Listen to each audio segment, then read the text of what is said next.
I'd like to introduce you to the mica shift technique. By using the mica shift technique, we're going to make this beautiful gold pendant. What's so cool about the mica shift technique is that it's an optical illusion. It looks textured, but it's actually smooth to the touch. Now, to pull off a successful mica shift technique, you're going to want to choose Primo Sculpey clays. Primo Sculpey has a high content of mica flakes in the clay. It's those mica flakes that reflect light and make a pearlescent or even a metallic glow to the clay. I've started with a piece of gold Primo rolled through the thickest setting on my clay conditioning machine, and I just need enough clay that I can cut this shape out 3 times. I want to section the clay into thirds with my rigid blade and then layer those one on top of the other. Now with my clay roller, I'm going to apply quite a bit of pressure, and here again I've got a cardstock underneath my clay so that I can have control of the movement of my clay and it won't stick to my work surface. And I'm rolling back and forth on the top and the bottom. You really want to be sure and bond those 3 layers together so that you won't have air bubbles later when you pull off that beautiful texture look. Okay, next we want to texture that. And remember, when we textured before, we always spritz the top of the clay with a little bit of water, just as a release agent between the raw clay and the texture sheet. This time I'm going to use only my hand and I'm going to press really hard. This is where the cardstock comes in handy again to keep the clay from sticking to even the craft paper. I'm pushing and pushing and pushing because the deeper you get this texture, the more beautiful it's going to be in the end. Now I'll just peel that away and I've got a nice deep texture. Now at this point, go ahead and shave the raised surface of the texture off of the slab. When we do that, the mica shift will be revealed.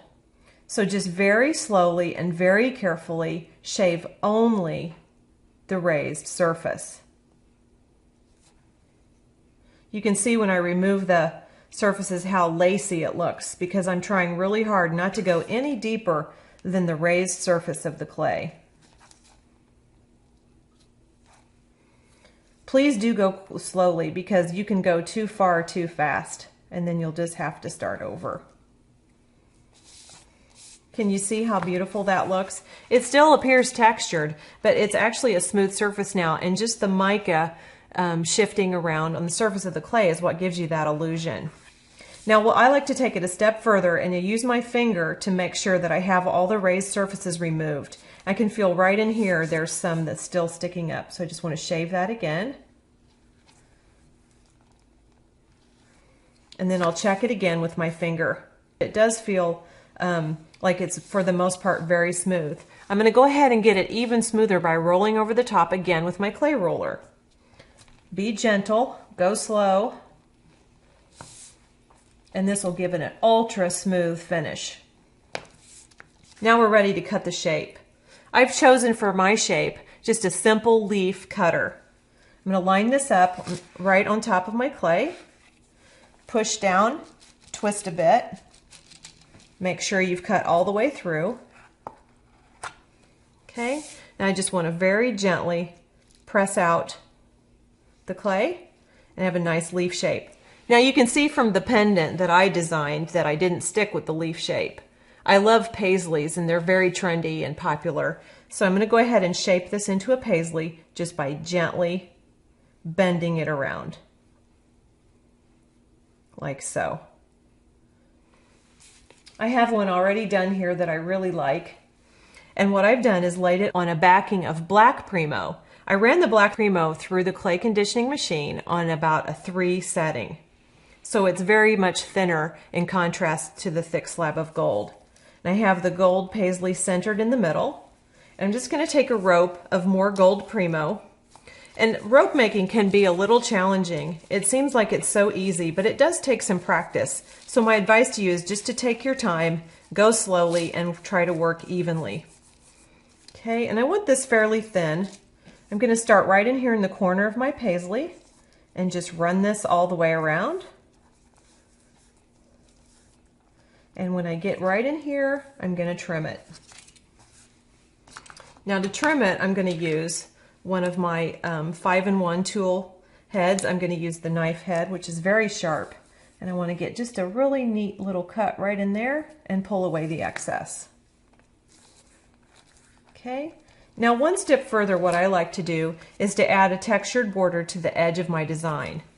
I'm going to change the head here to my 2mm pointer. And these are magnetic, so they just change quickly and easily. And I'm just going to go around the edge of my design with the pointer.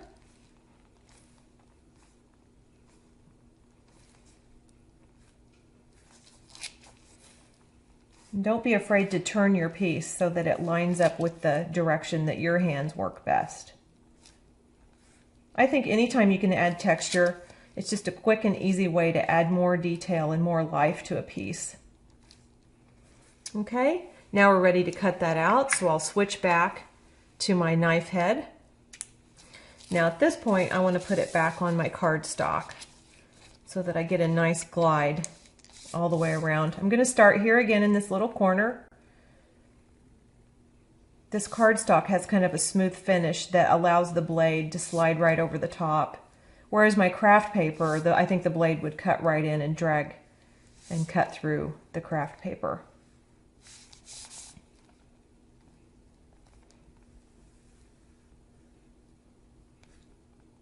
All right, remove the excess clay. Now on the edge here, I always like to remove that cut look by just finger buffing all around the edge.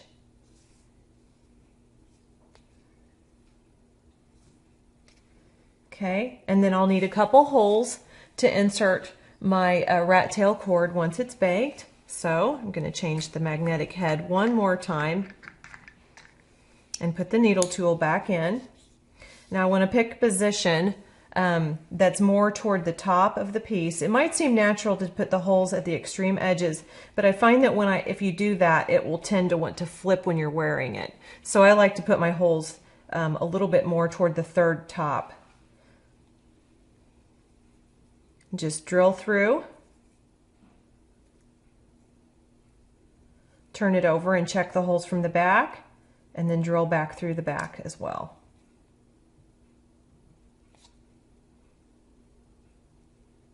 Now this piece is ready to bake. Wouldn't it be beautiful to create some matching earrings or even a pin to make a complete set of mica shift jewelry that you could wear or share with a friend for their birthday?